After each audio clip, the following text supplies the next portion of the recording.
Okay, time to make some urine. So we have our tubular reabsorption and secretion. So reabsorbing, soaking up the stuff we want to keep, getting rid of the stuff that we don't. So in order to go from our plasma, we create our glomerular filtrate. So we filter out the plasma in our little capillary ball here. And then there's a bunch of exchange of solutes that are either we want to bring back useful solutes from our tubular space back into our blood supply, so in those blood vessels, or we can remove additional waste products back from our blood and into the tubular fluid. So kind of like, oops, we didn't catch it the first time. So that is our secretion. So reabsorption to the capillaries, secretion from capillaries to our eventually urine product. So we got 3 different steps. We have our reabsorption, our secretion, and then the last step is water conservation. So removing water so that we are not losing so much water to our urine product. Let's first talk about reabsorption. So once we have our filtrate, we're going to remove water and some useful solutes, returning it to our bloodstream, so stuff that we want to use. So there's 2 different ways we do so. We have our transcellular route, so going through our cytoplasm of our first stop, our proximal convoluted tube, so those epithelial cells there, and then dropping it off into our blood supply. The paracellular route, so that's going in between those cells, so any kind of leaky tight junctions using solvent and drag, so anything that's small enough to dissolve in water, able to, again, remove stuff out of our filtrate in our proximal convoluted tube area. So that fluid, it goes into the tissue space and then gets taken up by the peritubular capillaries, which returns everything essentially to our blood supply. So exiting out of the kidneys and going back into regular circulation. So one way that we're able to adjust how much can go in and out is by adjusting our sodium levels. So either using a osmotic gradient or electrical gradient based off of sodium to drive how much water and solutes we can actually reabsorb. So with the concentration gradient of sodium helps to favor its diffusion back into the epithelial cells. So we do have ways to do so. So we have our symports. So part of what's already in our filtrate is glucose. We also have amino acids as well as lactate. So if we take sodium and one of these other ones, we can help to absorb both of them from our tubular filtrate and into the cell and eventually out into our tissue space and back into our capillaries. So that helps to bring those useful things back from our filtrate and back into the blood supply. We also have a sodium hydrogen ion antiport. So sodium goes into the cell from the filtrate, excess hydrogen ions. So for example, just part of our normal metabolism, we're going to create these ions. So this is also, we'll talk about next chapter, we deal with regulating our pH. So this is how one way we can do so. By getting rid of any kind of excess hydrogen ions to a point, we're able to help to regulate our body's pH. So keep it from getting too acidic. So those hydrogen ions are able to be secreted out into our urine product. So we have pulled sodium from our tubular filtrate. We can also remove it from the cells our epithelial cells that making up the tubes. And of course, like all cells, they have this sodium potassium pump. So that helps to pump out that sodium to the extracellular fluid. And then sodium goes from the peritubular capillaries and returned to the blood. So getting it back into our regular circulatory system. So with our different ways of moving sodium, again, our sodium potassium pump, that is active transport. So setting up a concentration gradient. So that consumes ATP, while our symports, so sodium and glucose or amino acids or creatine, not creatine, what was the other one? Lactate, going down their concentration gradients, so helping to absorb that from the tubular fluid. So because they're using the steep concentration gradient that was already set up by our sodium potassium pump, then that one's our secondary active one because it doesn't directly use ATP, but we're using something that was set up using ATP. Okay, so with our movement of sodium around, that's also going to affect other stuff. So for example, chloride is attracted to our sodium ion. So chloride is negatively charged, sodium is positively charged. So opposite charges are attracted to each other. So wherever sodium goes, chloride's also going to go. So it just follows it around. We also have solvent drag, so again, something that's small enough to dissolve in water, so potassium, magnesium, phosphate, stuff that we can actually use, we bring that right back in. Some calcium is can go through solvent drag, but a lot of it occurs later in the nephron part of our salt exchange. Then glucose again, sodium glucose co-transport. Usually all of your glucose is reabsorbed. There's enough of these transporters to reabsorb glucose based on a normal blood sugar. However, is this the next one? Darn it. Okay. Nope, that's not the next one either. Darn it. Okay, I'll get to it later. But if, for example, you have high blood sugar because you're diabetic, then basically you just have not enough carriers to bring stuff over, and so that's how you end up with glucose in the urine. Okay, so picture version for my picture people.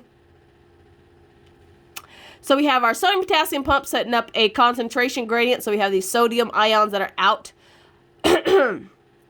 With this higher gradient, we are able to bring sodium and glucose and other molecules down their concentration gradient from our tubular fluid into our cell. Exchange of sodium and hydrogen ions. So again, our cells as well as our normal metabolism, we're making those hydrogen ions just as part of our normal function. So our body's slightly acidic. So we need to get rid of them suckers. So hydrogen goes into the urine, or tubular fluid that's eventually going to be urine. Sodium also can come in because sodium is coming in, chloride's coming in because it is electrically attracted to it. You also can use water can come in using aquaporins or sneaking through our leaky tight junctions, bringing other stuff with it. Then we are able to pump off the stuff that we pumped in. We can pump it right back out so we can get it to our tissue space, which gets reabsorbed using the capillaries.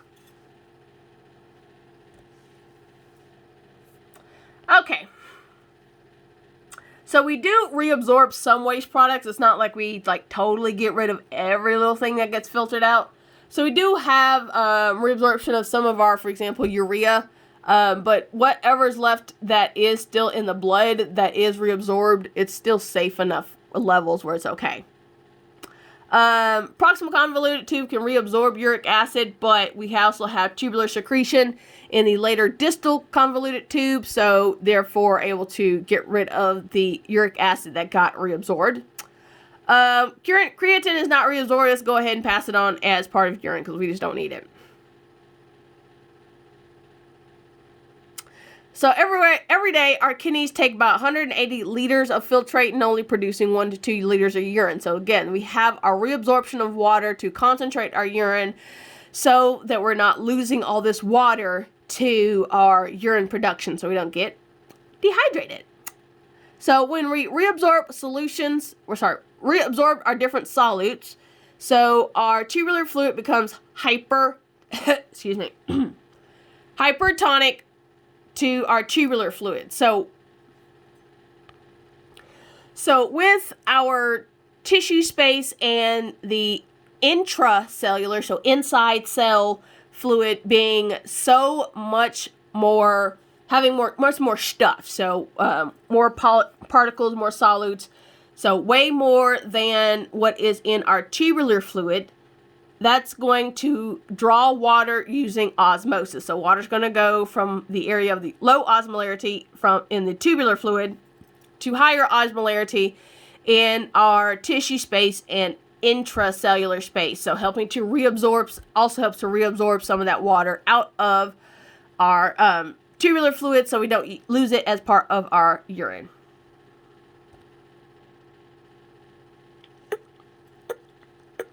Okay, so we do have, again, we absorb water in different areas, particularly our distal convoluted tube and especially in our collecting duct. There's 3 ways that we promote osmosis. So high interstitial fluid pressure, that's going that's going to move fluid from our tissue space and help it to be pushed into, what the thing is? Our capillary, low blood hydrostatic pressure, so there's less push against our tissue space to move fluid from our tissue space and back into the capillaries. And that's because our efferent arterioles, because they're so much smaller, so much more closed off, there's just not much blood there. So less volume of blood, lower blood pressure. So there's not much opposing the reabsorption of water. And then high colloid osmotic pressure of the blood. So that's going to have a big draw of pulling water from our tissue space and back into the capillaries because of all the proteins and stuff that's left in blood because it doesn't get filtered out as we make our filtrate. So looking at how angiotensin 2, so the one we talked about earlier, dealing with regulating our blood pressure. So when our blood pressure is low, renin gets secreted by the kidneys, long story short, gets converted to angiotensin 2.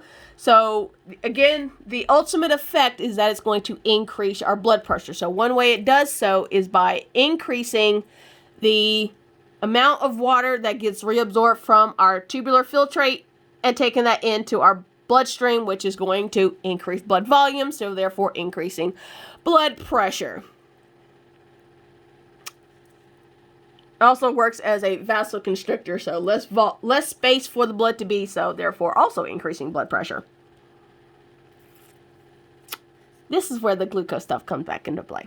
So as we are moving through our different tubular structures, we do have actual channels to bring stuff from our tubular filtrate and back into the cell and eventually into our blood supply. However, we only have so many of these channels. So depending on how many channels you have, so again, how many checkout counters do you have open in Walmart? So you open more of them, you're able to get people checked out more. If you don't, then you got to back up, or you just, they're just left in our tubular filtrate, and so we end up losing them in our urine. So for example, a normal blood sugar level, so all these little blue dots, that is glucose. So with a normal level of blood sugar, we have enough of, since our checkout counters, we have enough of our glucose channels to reabsorb the glucose from our tubular filtrate and then eventually take it back into our capillaries.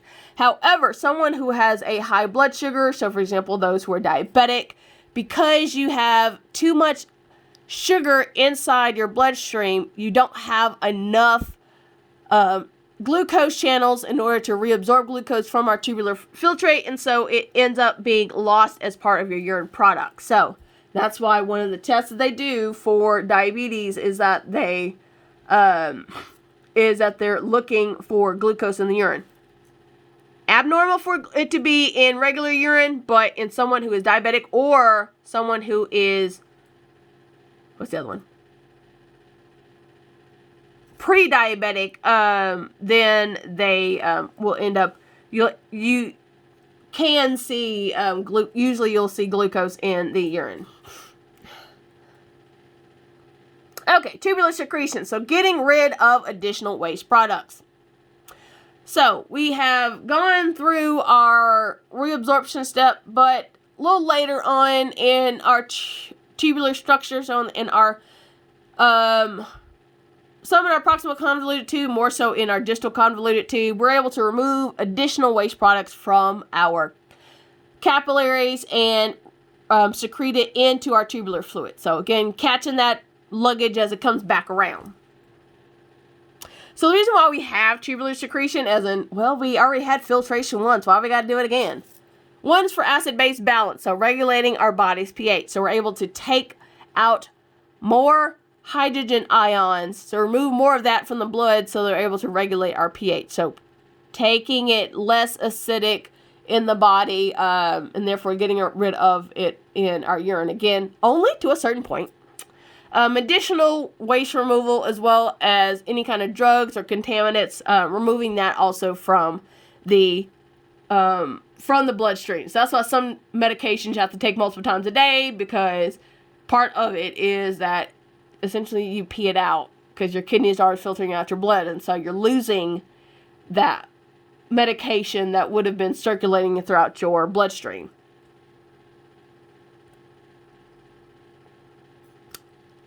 Yeah, we're good. Okay. So we talked about our different loops convoluted tubes where we are having our secretion and absorption. So let's focus on the nephron loop. So the primary function of our nephron loop is to concentrate urine and conserve water. So we have two different sections of our nephron loop. We have our descending loop. We have our ascending loop. So on the descending loop, that is where we're going to have channels only for water. So no channels for salt on our descending loop. So that's how water is going to leave. When water leaves, it's going to concentrate our urine even further. And so our filtrate, so the fluid inside that's eventually going to become urine, it becomes so salty. So salt's going to go down its concentration gradient and out to our renal medulla. So remembering this section is dipping down into that medulla region. So that those salts are able to go out of your urine and, well, out of your tubular filtrate and into your medulla region. So this side, no water channels, but only channels for salt. So by the time you have this exchange and you get to our distal convoluted tube, your fluid is actually very dilute. So you've removed a bunch of stuff from it. So a lot of water coming out, but also a lot of salt also.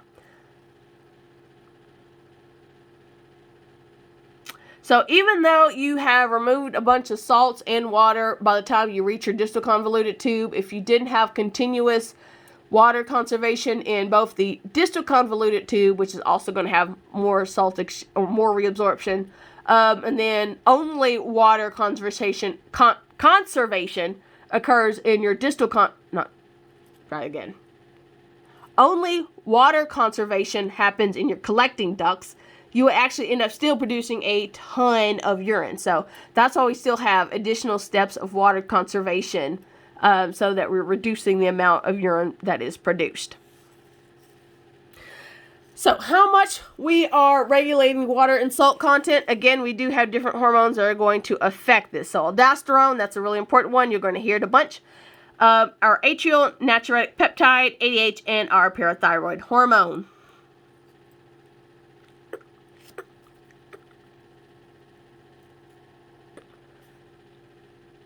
So first hormone is the aldosterone hormone. It's also kind of nicknamed the salt-retaining hormone.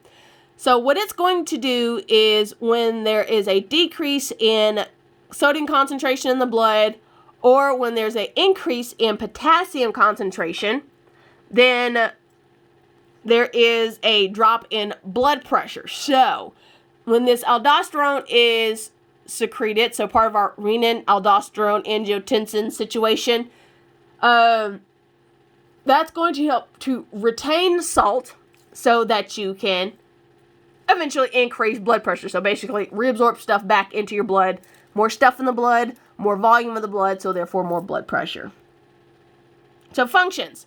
So it's going to work on the thick segment of our nephron loop, and as well as on the distal convoluted tube and the cortical or upper portion of our collecting duct, so not the part that goes down into the medulla. So more salts are reabsorbed, so again, where sodium goes, chloride's going to follow. Basically, you retain more salt, and because you have more solutes going back into the blood, water's like, ooh, higher osmolarity, let's go party. So more solutes is where water's going to go. So that's going to increase your blood volume and therefore retaining your blood pressure. Because you're removing more stuff out of your urine volume is also reduced. So other hormones, we have our natriuretic peptides. So this is the opposite situation where you got too high blood pressure. So getting rid of more salt in water in your urine, so keeping you from absorbing it. So therefore, decreased blood volume, decreased blood pressure. Okay, so how does it do this? So by dilating your afferent arteriole, so the one that is going into your glomerulus, then by constricting your efferent arteriole, so you're going to increase your glomerular filtration rate because you got more fluid being filtered out of your blood. You also inhibit renin and aldosterone, so part of that whole system that's going to increase your blood pressure because you don't need that because your blood pressure is too high. So by inhibiting that, you're going to have more salt and water retained in your urine, and so therefore less into the blood, and so therefore reducing your blood pressure. Also inhibits salt reabsorption by the collecting ducts. So again, we are keeping the salt in our urine, so that gets left out in our product, and so our water is going to stay with that that salt. So instead of going party because this is the bigger party, water stays where it is. Another hormone is the antidiuretic hormone, also called ADH. Oh, excuse me. So with this hormone, basically what you're doing is you're retaining as much water as possible. So let's say if you're dehydrated or you have a loss of blood volume, so we're retaining as much water out of our urine product and keeping it into the blood. Or if your blood osmolarity increases, so we need to bring more water from the tubular filtrate and back into the blood. So this antidiuretic hormone, what it's going to do is going to make the collecting duct more permeable to water. So more aquaporins, basically absorbing as much water as possible out that collecting duct so we could turn it back to our capillaries, or the bloodstream, and so basically countering those types of situations at the top. So long story short, water retention. The opposite, and of course you probably heard of these diuretics, so those are going to do the opposite. So they're going to make you release more water as part of your urine product. For example, people who are high blood pressure will take diuretics. If you have older or more country relatives, you might have heard this called as a water pill because it makes you create more water, if you will, your urine. But yeah, so basically doing the opposite of that medication. And I think this is the last one. Yep. I think so. Yep. Okay, last one for our hormones that control our output. So we have our parathyroid hormone. So lack of calcium. So I think, yeah, we mentioned this earlier, chapter 7. So we got not enough calcium in our bloodstream. So it's going to increase phosphate excretion. Excuse me. And increase calcium reabsorption. So we are getting rid of phosphate, but keeping as much calcium. So remember in our bone chapter where our calcium and phosphate, they like binding together to form a crystal. We are essentially keeping them separate as well. And essentially getting rid of one and keeping the other one so we can just keep calcium free and not be bound to phosphate. So inside the urine, we're increasing our phosphate levels, decreasing the calcium so we can keep it. And because our calcium isn't able to bond with our phosphate, then the calcium just remains free in circulation. Okay, so in our last part of our nephron, our distal convoluted tube and the collecting duct. So in summary of the whole thing. So in our proximal convoluted tube, we reabsorb the stuff we want to use. In our nephron loop, we reabsorb about 25% more. So we are getting rid of water in our descending loop, getting rid of salts out of our fluid, our tubular filtrate, and our ascending loop. Our distal convoluted tube is going to reabsorb more salt and water. Those tubules also will extract out any drugs, additional waste products from the blood. So there's our tubular secretion, so tubular reabsorption, tubular secretion, getting rid of more waste products out of the blood.